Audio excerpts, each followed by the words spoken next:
क्या दक्षिणमुखी घर बहुत पैसा देता है या फिर बहुत ज़्यादा प्रॉब्लम्स देता है? अंधेरा जिस घर में होता है क्या वो घर बहुत अच्छा है या ख़राब है? जिस घर में उजाला बहुत ज़्यादा है क्या वो घर अच्छा है या ख़राब है? लोगों की बहुत सारी भ्रांतियाँ हैं कि कॉर्नर का जो घर होता है वो बहुत ख़राब होता है। मैक्सिमम लोग ऐसे बोलते हैं, बट ऐसा कुछ नहीं है। सबसे ज़बरदस्त कॉर्नर प्लॉट होता है, कॉर्नर का घर होता है। बंद गली के घर को लोग लेने से लिए अवॉइड करते हैं कि बंद गली का घर मत लो, बंद गली का घर अच्छा नहीं होता है। उत्तर और पूर्व के कोने में टॉयलेट को खराब माना गया है, क्या अच्छा है या बुरा है? ये इसको वास्तु में सबसे बड़ा रोल जो है मंगल का है। अगर वास्तु आप नाम लेते हो तो सीधा सीधा कहीं ना कहीं कनेक्शन मंगल से आ जाता है। मंगल जो है आपके घर का ऊर्जा है, आपके घर के अंदर जो ऊर्जा छुपी हुई है वो सारा कुछ मंगल है। आपके घर को जो प्रोटेक्शन देता है ना, जो प्रोटेक्शन देता है, प्रोटेक्ट करता है, वो भी मंगल है आपके घर का। इसीलिए जब भी कुछ घर में प्रॉब्लम आता है, समस्या आती है, तो लोग बोलते हैं कि अरे उसके घर मत जाना, उसके घर तो अमंगल है। मतलब कि मंगल की ऊर्जा जो आप अगर देखेंगे तो मंगल की ऊर्जा क्या क्या है, मंगल की जो एट्रीब्यूट है, मंगल किसी चीज़ों का कारक है, तो आप देखेंगे कि मंगल एक खुशहाली का कारक ग्रह है। आपके घर में जो भी खुशियाँ आती हैं वो सारा कुछ मंगल है। आपके घर में जो एनर्जेटिक रहते हैं लोग, जो एनर्जेटिक फील करते हैं लोग, वो मंगल है। आपके घर में अगर शांति है तो मंगल है। मंगल का इतना बड़ा रोल है हमारे लाइफ में। अब दूसरे तरफ देखेंगे कि वही मंगल का नकारात्मक रोल भी है। वो सकारात्मक था, बट नकारात्मक रोल क्या है कि लड़ाई झगड़ा, केस मुकदमा, लिटिगेशन, प्रॉब्लम्स, मार पिटाई, झूठ मूठ पे एक्सीडेंट हो जाना, ये सारा कुछ मंगल है। तो आपके घर में अगर नकारात्मक मंगल एक्टिवेट हो गया है तो डेफिनेटली आपका जो घर है, आपके घर में मंगल का नकारात्मक ऊर्जा भरना शुरू हो जाएगा। अब आप देखिएगा क्या होता है कि आपने अगर घर बनवाया और घर में लोग रह रहे हैं, तो घर में आपके अगर मार पिटाई झगड़ा हो रहा है तो लोग बोलेंगे अमंगल हो गया। अमंगल का सेंस ये नहीं कि मंगल आपके घर पे 9 ग्रहों का इफेक्ट है। बिना 9 ग्रह का आपका घर तैयार नहीं हो सकता है। तो आपके घर में 9 ग्रहों का इफेक्ट है, उसमें से मंगल ग्रह का जो इफेक्ट है, मान लीजिए आप गाड़ी चला रहे हैं और आपकी गाड़ी में कोई एक पार्ट खराब हो गया तो आपकी गाड़ी की रिपेयर के लिए जाएगा और एक पार्ट को ठीक करेंगे। वैसे ही आपके घर में अगर मंगल सकारात्मक एनर्जी देने के जगह पे नकारात्मक एनर्जी देना शुरू कर देता है तो डेफिनेटली आप इसमें लीजिए कि आपका मंगल जो है कहीं ना कहीं बैडली प्लेस्ड हो गया है या फिर किसी खराब ग्रहों से युति में आ चुका है, जिसको आपको ठीक करने की बहुत ज़रूरत है। और घर में 9 ग्रहों को बैलेंस करके चलना बहुत ज़रूरी है। लोग वास्तु के लिए आते हैं तो वो क्या करते हैं कि यहाँ देखो वहाँ देखो, चारों तरफ देखते हैं, बट वास्तु में आप सिर्फ किसी बंदे से उनकी प्रॉब्लम पूछेंगे, प्रॉब्लम से पता चल जाएगा कि आपके घर में कौन सा ग्रह खराब है। एग्जाम्पल के लिए मान लीजिए आपके घर में शनि से संबंधित कोई चीज़ खराब हो रखा है, तो आप क्या करेंगे, शनि को ठीक करने के लिए मान लीजिए किसी वास्तुकार ने आया और आकर के आपको बोला कि आपका शनि से संबंधित यहाँ पे स्टोरेज हो रखे हैं, आप उसको हटा दो। तो आपने उस टाइम बीइंग के लिए उसको उठा के आपने साफ करवा दिया, हट गया वहाँ से। बट क्या आपको लगता है कि वहाँ से सामान हटाते ही शनि ग्रह का इफेक्ट खत्म हो गया? ऐसा नहीं है। अगर आपके कुंडली में शनि ग्रह लंबे टाइम के लिए आए हुए हैं और पीड़ा देने के लिए तैयार हैं कि हम तुमको पीड़ा देंगे, पेन देंगे, ग्रीफ देंगे, तो आपको देंगे ही देंगे। आज आपका कोई वास्तुकार आकर के वहाँ से उस शनि के संबंधित चीज़ों को हटवा देगा, कूड़ा को साफ करा देगा, तो कल फिर आप कहीं ना कहीं शनि से संबंधित कोई चीज़, जैसा कि कोई काला सामान या कोई छाता या कोई चप्पल, आप ला करके फिर वहाँ रख देंगे, क्योंकि शनि का इफेक्ट नहीं जाने वाला। शनि आपने एक चीज़ को हटाया, दूसरा चीज़ वहाँ पे आकर प्लेस हो जाएगा। तो कहने का मतलब ये है कि आप वास्तु के साथ साथ आप जो है अपने ग्रहों को भी मंत्रों के द्वारा ठीक करें और ग्रहों को पहचाने भी। इसको कैसे देखते हैं कि आपके कुंडली में जैसे वास्तुकार आते हैं, जैसे मैं भी वास्तु के लिए जाता हूँ जब, तो जो मेन जनरल वास्तु है उसमें वो 5 एलिमेंट पकड़ते हैं, पर ये पाँचों एलिमेंट का कहीं ना कहीं कारक हैं ग्रह। वो ग्रह पाँचों को लेकर के चल रहे हैं और जब भी कोई ग्रह उसमें से बिगड़ता है तो उस एलिमेंट में ज़्यादा इफेक्ट पड़ता ही पड़ता है। तो हम सबसे पहले वास्तु के साथ साथ उन ग्रहों को भी पकड़ना जानना पड़ेगा कि वो कौन सा ग्रह है जो हमारा ज़्यादा डिस्टर्ब हो रखा है। जैसे कि आपके घर में अगर आप कुंडली, जब आप अपने घर में वास्तु देखेंगे तो आपके घर का जो जहाँ पे आग प्रज्वलित हो रहा है तो अग्नि तत्वों को मंगल ग्रह लेके चलते हैं। तो आप देखेंगे कि आपके घर का जो किचन है, किचन को हमने मंगल माना हुआ है, ठीक है। आपके घर की जो सीढ़ी है, सीढ़ी को हमने केतु माना हुआ है। तो ऐसे हम सारे ग्रहों को देख करके और फिर क्लियर करते हैं कि आपके घर की वास्तु कैसी है। अब ऐसा नहीं है कि आपके कुंडली में सिर्फ साउथ ईस्ट का ही किचन आपको ज़्यादा फायदा देगा, ऐसा नहीं है। लोग बोल देते हैं कि साउथ ईस्ट में, अब सबके मकान में साउथ ईस्ट में ही आप बैठा दोगे अगर किचन को, तो फिर वो ऐसा नहीं हो पाएगा। आपको बैलेंस जो है ग्रहों का, जो आपकी कुंडली में युति है, जो आपके ग्रहों में मंगल जिससे प्लेस्ड है, तो ऐसा मंगल अगर आपके कुंडली में किसी और जगह पे प्लेस्ड है और आप अगर गलत जगह पर किचन बना के बैठे हुए हैं कि नहीं साउथ ईस्ट में ही मेरा किचन रहेगा, तो डेफिनेटली कहीं ना कहीं वो मंगल आपको हार्म पहुंचा सकता है, आपके बिजनेस में या पैसों में आग लगवा सकता है अगर साउथ ईस्ट में किचन बनवा दिया आपने तो इस चीज़ को भी समझना बहुत ज़्यादा ज़रूरी है कि हमारे बिजनेस में या फिर हमारी नौकरी में हमारे कहाँ पे, हमारे कुंडली में कहाँ पे मंगल प्लेस्ड है, कौन सा रिजल्ट दे रहा है और हमारे घर का किचन किस डायरेक्शन में जाना चाहिए। सबसे बड़ी डाउट क्या लोगों को एक चीज़ मैं क्लियर करना चाहता हूँ कि लोगों को लगता है कि वो अपने हिसाब से घर चूज करते हैं, बट ऐसा नहीं है। आपका ग्रह जैसे आपकी कुंडली में प्लेस्ड है उसी के अकॉर्डिंग आपको आपका घर मिलेगा ढूंढने पे। आपके आसपास का कैसा क्लाइमेट है, कैसा इन्वायरमेंट है, उसी टाइप का आपका घर भी मिलेगा। आपके घर में अगर कुछ प्रॉब्लम लेने के बाद हो रहा है तो कुछ छोटा मोटा एक दो ग्रह डिस्टर्ब कर रहा है तो हो रहा होगा, वरना ऐसा नहीं है कि पूरा का पूरा घर ही खराब हो गया, पूरा का पूरा ग्रह ही खराब हो गया, ऐसा नहीं है।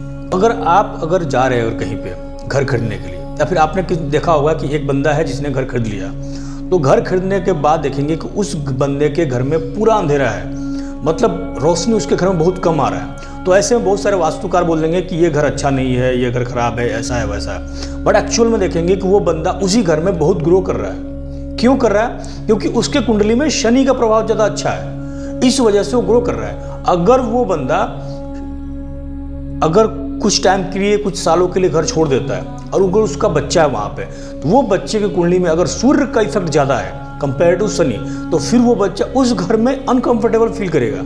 तो आप देखेंगे कि जो नॉर्मल जो वास्तुकार होंगे वो बोलेंगे कि अरे आपका घर पूरा बैलेंस्ड है, पूरा ठीक ठाक है, जो शनि वाला था इसलिए आप पैसा कमा रहे थे, बढ़िया था। बट अब क्या हो गया कि जब वो पिता गुजर गए और बेटा जब टेक ओवर किया, जिसके कुंडली में सूर्य उच्च के हैं या सूर्य बहुत अच्छे हैं या सूर्य का प्लेसमेंट बहुत अच्छा है, और वो बंदा जो है उसमें सफ़र करने लगा। वास्तु घर सब कुछ वही है, बस बंदा चेंज हो गया। बंदा चेंज होते ही आप उनके लाइफ में प्रॉब्लम से स्टार्ट हो गया। तो ये कहना बहुत गलत है कि एक वास्तु किसी एक बार फिक्स कर दिया तो सारे जितने भी पीढ़ी आएंगी उसी वास्तु में फिट बैठ जाएंगी, ये बिल्कुल गलत है। जैसा बंदा जैसी कुंडली उसके हिसाब से उसका घर रहेगा। अब अगर जैसे कोई सूर्य प्रधान वाला बंदा है जिसके कुंडली में सूर्य बहुत अच्छे हैं, उस बंदे को हमेशा वाइट मतलब उजाला वाला ही घर मिलेगा। उस घर में लाइट्स बहुत ज़्यादा आते होंगे, चारों तरफ से उजाला खिला खिला सा घर। मेरे पास बहुत सारे ऐसे क्लाइंट्स हैं जो बोले कि मेरे घर में अंधेरा है, घर में रोशनी बहुत कम आती है, मैं चाहता हूँ घर चेंज करने के लिए। बट मैं देखा उनके कुंडली में कि शनि बहुत अच्छा प्लेस्ड है और शनि उनको बहुत ग्रो भी दे रहा है। तो मैं बोला उनको कि आप इसी घर में रुकिए, आपको लाइट वाले घर ढूंढ करके और फिर अपने पूरे ग्रहों को डिस्टर्ब नहीं करना है। करते हैं दक्षिण मुखी दिशा के बारे में। अगर आपने काफ़ी सुना होगा कि दक्षिण मुखी मकान मत लो, दक्षिण मुखी मकान मत लो, ये हो जाएगा वो हो जाएगा। बट अगर मैं देखूं, अगर जो बंदा दक्षिण मुखी मकान लिया हुआ है, आप उसका कुंडली जाके देखेंगे तो आपको साफ साफ एकदम क्लियर कट दिखेगा कि उस बंदे का मंगल बहुत अच्छा है कुंडली में। जैसे शनि बहुत अच्छा है तो अंधेरा वाला मकान मिला, सूर्य बहुत अच्छा है तो बहुत लाइट वाला मकान मिला। ऐसे ही अगर मंगल अच्छा है तो उस बंदे को साउथ डायरेक्शन का मकान मिलेगा और उस डायरेक्शन साउथ वाले मकान में वो काफ़ी ग्रो करेगा।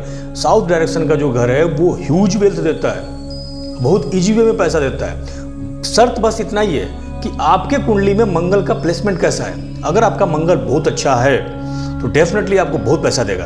हाँ, अब फिर आपके जाने के बाद जो पीढ़ी आएगी, नेक्स्ट पीढ़ी, अगर उसका मंगल खराब हो गया या आपने अपने कर्मों के द्वारा अपने भाई के साथ चीट किया, छोटे भाई के साथ चीट किया, लोगों को परेशान किया, आपने दूसरों का जमीन हड़प लिया, तो डेफिनेटली आप ये मान के चलिए कि आपका आने वाला जो संतान है उससे कुंडली में मंगल खराब आएगा ही आएगा। फिर वो जो खराब संतान, जो खराब मंगल वाला जो संतान जन्म लेगा, वो उस घर में काफ़ी सफ़र करेगा। फिर फाइनली उसको उस घर को त्याग करना पड़ेगा। आपने उसी बच्चे के लिए उस घर में चोरी चीटिंग करके उस घर को तैयार किया कि मेरा बेटा रहेगा, और जब बच्चा आपका पैदा हुआ या फिर आपका आने वाला पोता पैदा हुआ, वो जो पोता है या बच्चा है वो उस घर को नहीं भोग पाएगा, क्योंकि आपने उस बच्चे का, आने वाले बच्चे का मंगल खराब कर दिया है। और फिर साउथ डायरेक्शन का जो घर है उसको बहुत ही पीड़ा देगा। फिर आप बोलेंगे कि घर का वास्तु तो पहले बहुत अच्छा था, अभी क्या हो गया अचानक से? हुआ कुछ नहीं, आदमी चेंज हुआ। पर्सन टू पर्सन वेरी करता है वास्तु, ना कि सिर्फ एक फिक्स वास्तु है कि एक फिक्स है कर दिया और बस पूरी पीढ़ी उसी में पूरी पीढ़ी जो उसी में ज़िंदगी जी लेगी, ऐसा कुछ नहीं है। सबसे पहली चीज़ ये जानना बहुत ज़रूरी है। बहुत सारे लोगों को आप कहते हुए सुनते होंगे कि कॉर्नर का प्लेट, जो कॉर्नर का घर होता है वो बहुत ही अपशगुन होता है, बहुत ख़राब होता है। बट फिर मैटर वहीं पे आ जाती है कि अगर आपके कुंडली में अच्छे योग हैं, अच्छे ग्रह हैं, तो आप देखिए जिस बंदे का कॉर्नर का प्लॉट होता है, जो बंदा बेच रहा होता है, उसको काफ़ी ज़्यादा रेट मिलता है कंपेयर टू अदर प्लॉट्स।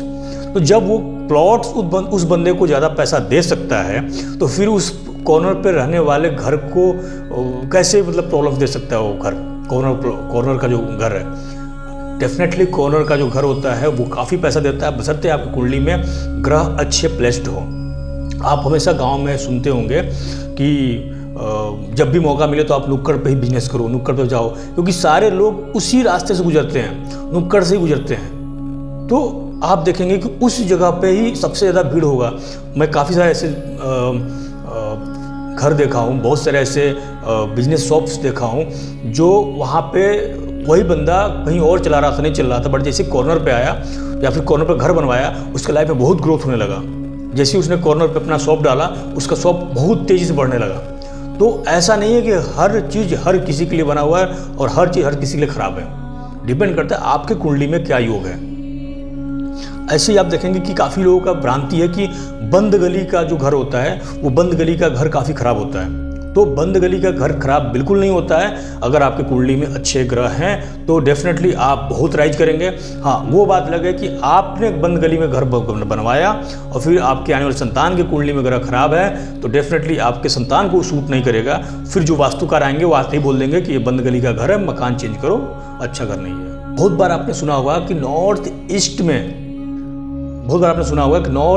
में टॉयलेट खराब माना जाता है। बट आजकल कुछ कोरोना काल में सीखे हुए जो ज्योतिषी आए हुए हैं, वो बोल देते हैं कि नॉर्थ ईस्ट का जो टॉयलेट है बहुत अच्छा है। तो बहुत हर जगह आप सही नहीं हो सकते हैं। नॉर्थ ईस्ट का जो टॉयलेट है वो रियली ख़राब है। वहाँ पे नॉर्थ ईस्ट में टंकी बनवा करके टॉयलेट शिफ्ट करना रियली ख़राब है। आपको नॉर्थ ईस्ट का टॉयलेट नहीं रखना चाहिए। हाँ, जितना हो सकता है आप अवॉइड कीजिए, और उसके जगह पे और भी बहुत सारी रेमेडीज है, बहुत सारी चीज़ें हैं, वो कीजिए, बट टॉयलेट को अवॉइड कीजिए। नॉर्थ ईस्ट के टॉयलेट में अवॉइड कीजिए, क्योंकि नॉर्थ ईस्ट में, आपके घर के नॉर्थ ईस्ट में टॉयलेट ना हो। बहुत बार ऐसा होता है, आप देखेंगे कि आप वास्तु करने गए, सबसे बड़ा मेन रोल क्या प्ले करता है आपके लाइफ में, कि आप वास्तु करवाते हैं जब ज़मीन में अपना नींव डलवाने जाते हैं। तो ज़मीन में जब नींव डलवाने जाते हैं तो उससे पहले एक वास्तु पूजन होता है। तो वास्तु पूजन के टाइम पे आप देखेंगे कि लोग कई बार ज़मीन का जैसे नींव दिलवाते ही उनके घर में कोई एक्सपायर हो जाता है। कुछ लोगों को बड़ी समस्याएं आ जाती हैं। बहुत सारे ऐसे लोगों का काम बनना रुक जाता है, बहुत बड़ा चीटिंग हो जाता है, फ्रॉड हो जाता है, कई बार ज़मीन ही फंस जाता है किसी केस में। तो ये चीज़ देखिए कि अगर आप घर बनवाने जा रहे हैं और घर पे वास्तु पूजन करवा रहे हैं पहले, तो उस वास्तु पूजन से पहले अपनी कुंडली जरूर चेक कराएं, ताकि आपके कुंडली में कोई ऐसा खराब दोष तो नहीं है जिसकी वजह से आप उसमें फंस जाएं और आपका घर बनना रुक जाए। ये मैं अपने लाइफ का बहुत बड़ा एक्सपीरियंस फील किया हूँ। घर बनते ही वास्तु देने के बाद नींव देते ही उनके लाइफ में स्टॉप हो जाता है उस घर का बनना, फिर साल डेढ़ साल बाद बनता है। कई बार तो ये भी देखा हूँ कि जो पंडित जी उस वास्तु को दिलवाए थे वो तक एक्सपायर हो गए। कई बार ऐसे देखा हूँ कि किसी दूसरों को वैसे काम रुक गया है। तो एक बार वास्तु दिलाने से पहले उस प्रॉब्लम का पहले निदान करा करके, पूजन करा करके, फिर वास्तु दिलवाएं, और फिर या फिर साथ में दोनों करा करके और फिर घर का बनवाना स्टार्ट करें। मेरा मोटो बताने के ये है कि आप जानें कि वास्तु हमारी लाइफ में कैसे काम करता है। अगर आपके कुंडली में मंगल खराब है तो उस मंगल को हम ठीक कैसे करें। और मंगल खराब होने से आपका वास्तु कुछ भी खराब हो चाहे कैसा भी हो, अगर आपकी कुंडली में मंगल इफ्लेक्टेड है, मंगल खराब हो रहा है, तो आप देखेंगे कि आपके घर में सबसे ज़्यादा लोग पीड़ित होंगे, बीमार पड़ेंगे मंगल की वजह से। आपका किचन कहीं भी हो कोई फर्क नहीं पड़ता, सिर्फ आपकी कुंडली में अगर मंगल खराब हो रहा हो और आपका मंगल खराब होने से लोग बीमार पड़ेंगे। चाहे वो कहीं मतलब आप ये देखें कि नहीं टॉयलेट यहाँ बन गया, बाथरूम वहाँ बन गया, सीढ़ी यहाँ बन गया, इसकी वजह से सब दोष आ रहा है, ऐसा कुछ नहीं है। मंगल खराब है तो आप घर में सारे लोग बीमार रहेंगे, आक्रोश में रहेंगे। अगर बुध खराब है तो आपके घर में लोग डिसीजन मेकिंग नहीं होंगे, डिसीजन अच्छे से नहीं ले पाएंगे। आप बुध को देखना है तो अपने ड्राइंग हॉल में देखिए, ड्राइंग हॉल कैसे रिफ्लेक्टेड है, कैसे परेशान है। अगर आपका गुरु खराब है तो आपके ज्ञान में, विजडम में कमी आएगी, लोग बेवकूफ़ी जैसे बात करेंगे, एजुकेटेड होंगे बट बेवकूफ़ जैसे बात करेंगे। अगर आपका राहु खराब है तो आप उस घर में भ्रमित रहेंगे। अगर चंद्रमा खराब है तो आपके घर में हर कोई पजल माइंडेड रहेगा, हमेशा रोते रहेगा, हमेशा आंसू गिराते रहेगा। सूर्य खराब है तो ऐसे लोग सुसाइड करने की कोशिश करेंगे क्योंकि कॉन्फिडेंस लेवल बहुत डाउन कर देता है। अब अगर आप अब जा रहे हैं और किसी का वास्तु करने के लिए गए मान लीजिए, और वास्तु करने के लिए जाते टाइम पे आप देखेंगे कि आप घर में एंट्रेंस करते ही आपका एंट्रेंस दिखता है आपको। आप चार्ट देखिए पहले, आप खुद से भविष्यवाणी मत कीजिए कि आपके कुंडली में अगर जो एंट्रेंस छोटा है, बड़ा है तो आपके साथ ऐसा हो जाएगा। उसकी पहले कुंडली देखिए जिसका घर है, हो सकता है उसकी कुंडली में अगर छोटा एंट्रेंस लिखा होगा, वो उसको फलित कर रहा होगा और आप उसको छोटे एंट्रेंस को बड़ा करा के चले आएंगे, फिर उसकी लाइफ में बैंड बज जाएगी। आप उसके घर में घुसते ही देखते मत बोल दीजिए कि इसके नॉर्थ डायरेक्शन में किचन आ गया है, तो कहीं ना कहीं ये बंदा पैसों से लेकर के और बिजनेस लेकर के परेशान होगा, और उसके किचन को तोड़वा करके आपने साउथ ईस्ट में करा दिया। डेफिनेटली उस बंदे के लाइफ में प्रॉब्लम्स आ जाएंगी। तो सिर्फ घर देख करके आप ये मत बता दीजिए कि ये जो है फिक्स चीज़ें हैं, ऐसा ही होगा, ऐसा नहीं है। उस बंदे की पहले कुंडली देखिए, हो सकता है कि वो अपने कुंडली में उस जगह को लेकर के, उन ग्रहों को लेकर के ऐसे पैदा हुआ है, जन्म लिया है, जिसकी वजह से उसके घर में हर चीज़ें हैं। और 100% नहीं चीज़ें, मुझसे कोई वास्तु के लिए बुलाता है तो मैं बोलता हूँ कि अगर आपका घर बन रहा है तो मैं वास्तु के लिए स्टार्टिंग में आ जाऊँगा, बट आप घर बनवा चुके हो ऑलरेडी, या फिर आप कहीं शिफ्टिंग के लिए जा रहे हैं, आप किसी किराए पर रहने के लिए जा रहे हैं, तो मुझसे बोलते हैं कि आप एक बार आकर के घर देख लीजिए। तो मैं बोलता हूँ कि आपने किराए का मकान ले लिया है ऑलरेडी, पैसा पे कर दिया है, तो फिर उसमें आप मुझे 1 महीना बाद मैं आपके आऊँगा। फिर मैं जाता हूँ और मैं कुछ नहीं देखता, उनकी चार्ट देखता हूँ और चार्ट से देख के बताता हूँ कि आपके घर में ये सामान यहाँ रखा हुआ है, ये सामान वहाँ रखा हुआ है। ईजिली बता देता हूँ बिना घर में ज़्यादा देखे।